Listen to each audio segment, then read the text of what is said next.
Welcome back dito sa channel natin. Ito na pala ang part 3 sa ating baha updates. Nandito tayo ngayon sa may Marikina River. This time dito naman yan sa may Rosario, Pasig City. Ayan, makikita natin yung Rosario Bridge at nasa likod ang Bridgetown. Matagal lang itinayo itong flood wall. Nakakatulong para hindi umapaw yung ilog papunta dito sa mga kabahayan. Ayan, makikita nyo naman kahit hindi gaano kataas, hindi umaapaw yung ilog papunta dito sa kabila.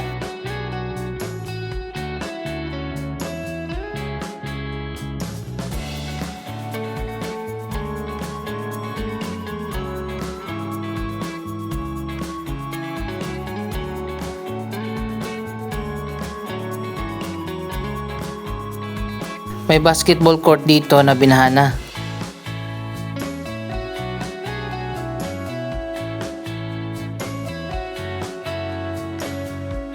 Ito namang Marikina River, diretso na yan papunta ng Pasig River.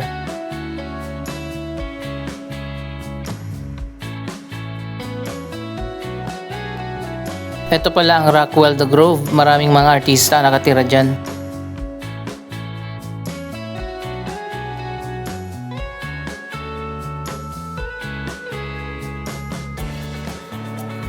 Hindi tayo makadiretso dito sa walkway kasi nga mayroong bahay na itinayo. Naharangan tuloy yung daanan. Anyway, dito na tayo sa kabila. Akit na naman tayo ulit.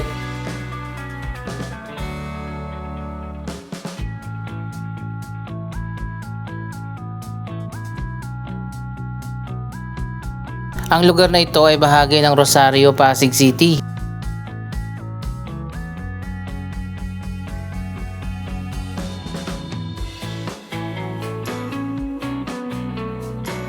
Naging manukan na pala dito.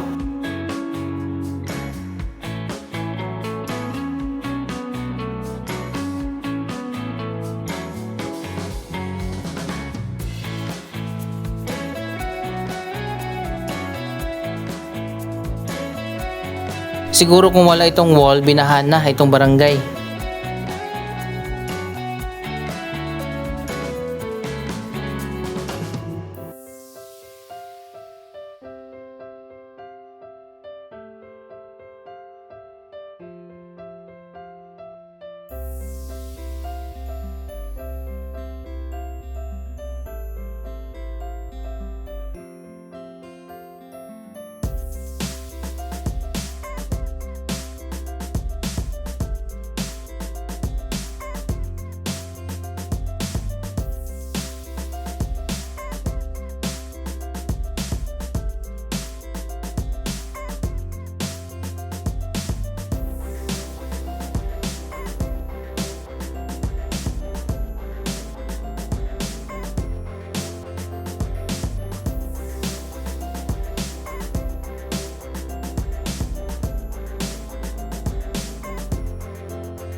Ayun, may baha din pala dito sa dulo. Parado siguro yung drainage palabas dito sa ilog.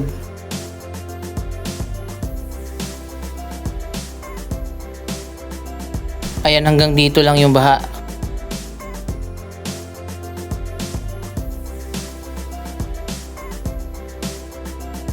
So ayan, kitang-kita naman natin ang bagong development dyan sa kabila. Yan ang Bridgetown West, sakop yan ng Quezon City. At pagtawid dito sa kabila ang Bridgetown East, sakop na yan ng Pasig City.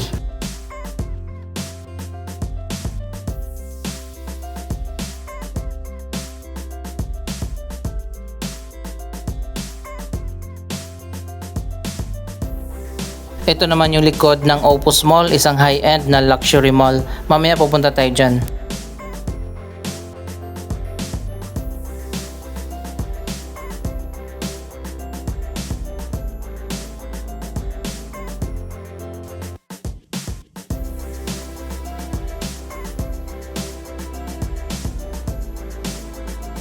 Alam nyo ba itong walkway ay dire-diretso na yan hanggang doon sa kabila sa Park Links. Kaso dito sa bandang tulay sarado.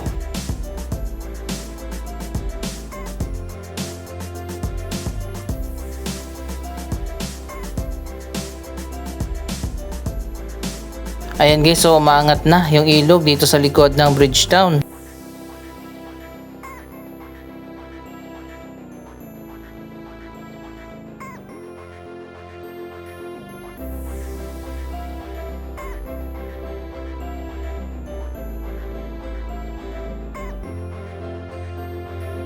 Makikita natin dito yung contrast ng isang developed na lugar.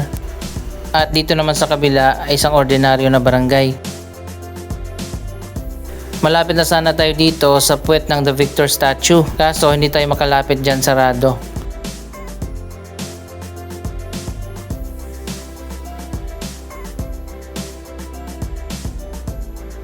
Ito pala ay private na property. May ginagawa sila ditong project, abangan natin kung ano yan.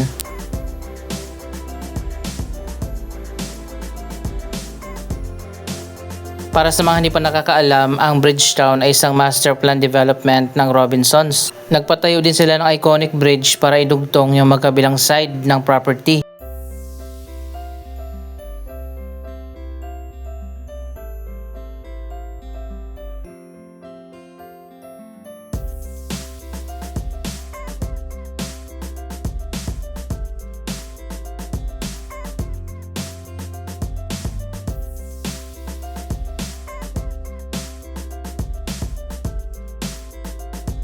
Dapat nakaharap dito sa kabilang side yung statue. Bakit nga ba nakaharap dun?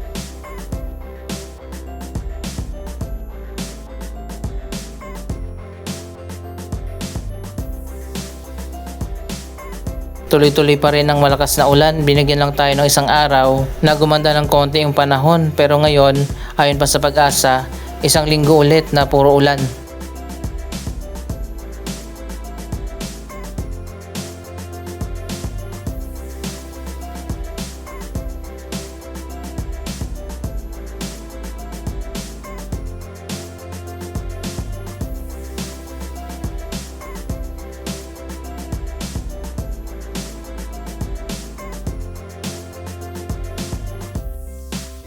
Dapat ayusin nila dito yung drainage system para yung tubig ulan makalabas dito sa ilog.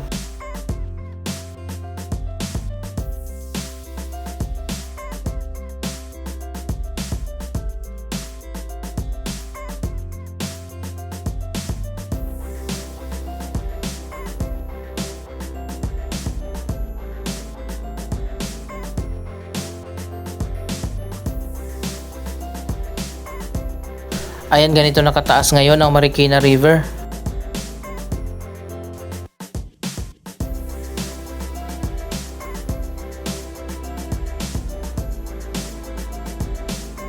Andito na tayo sa Bridgetown West. Marami dito mga BPO at mga BPO Recruitment Center.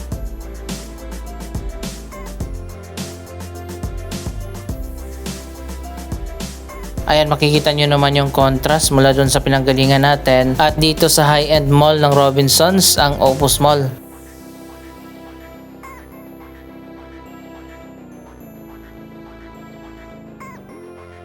Next year pa magbubukas ang bagong Philly Hotel na connected din dito sa mall. Wow, tingnan nyo naman guys. Napakaganda dito sa loob ng Opus Mall. Nanalo pala ito ng iba't ibang mga awards dahil sa ganda ng kanyang interior design at architectural design.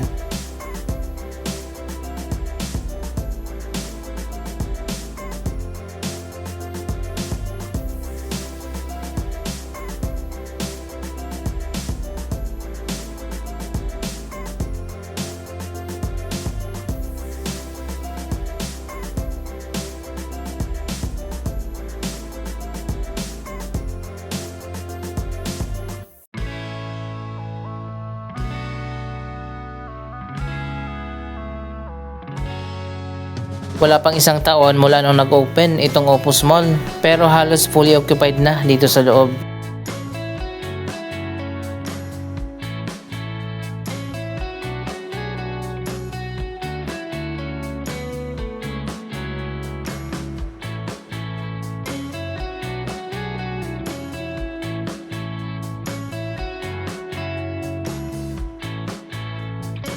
Isa sa pwede niyong puntahan ang Dave & Buster's.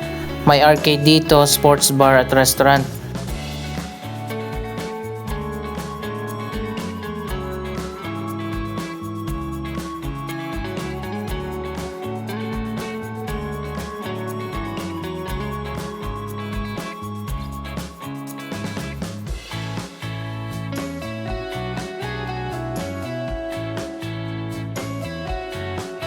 Ito pala ay American arcade na dinala dito sa bansa natin.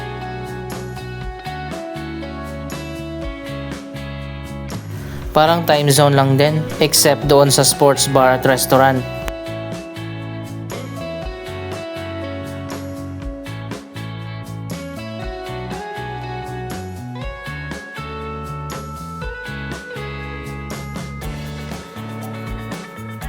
Kapag nag-open na ang Philly Hotel next year, magbubukas na rin yung area na yan.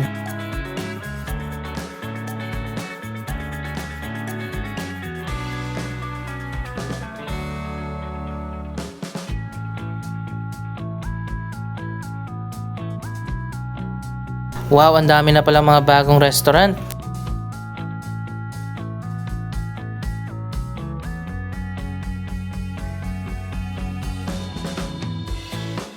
Yung dating mga vacant areas, nagbukas na ang mga bagong store.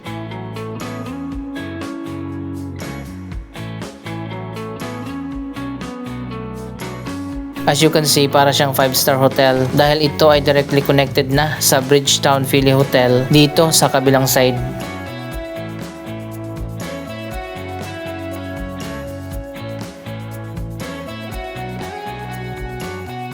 May Central Plaza dito at Sky Garden doon sa taas. Di na tayo akyat, sobrang lakas ng ulan.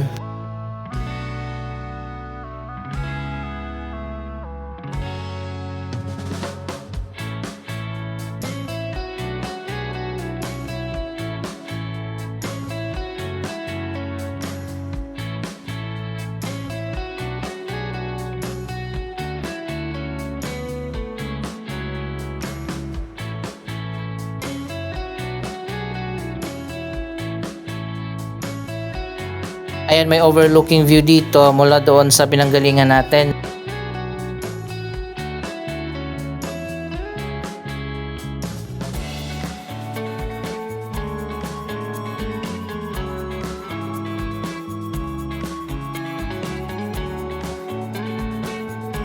Marami na nag-open ng mga bagong food outlets.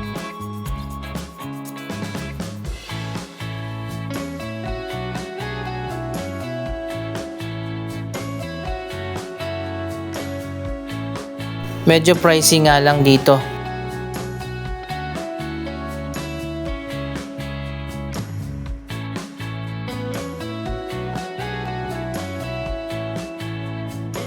Nakapunta na ba kayo dito sa bagong Opus Mall ng Robinsons?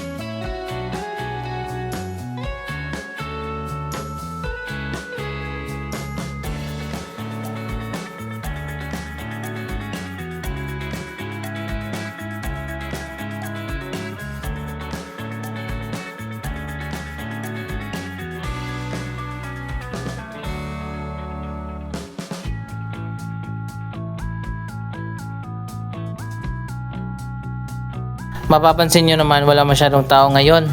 Kita nyo naman sa labas talagang sobrang lakas ng ulan.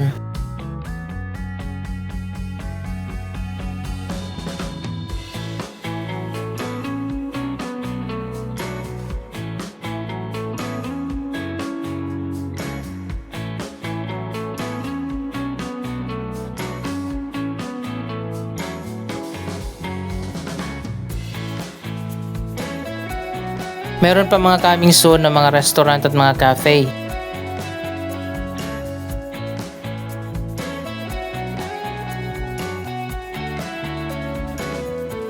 May supermarket dito at upgraded department store.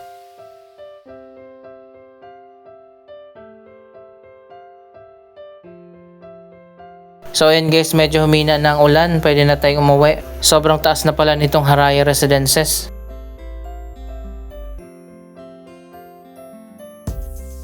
Doon naman sa kabila ang Parklink. Yan naman ay development ng Ayala Land.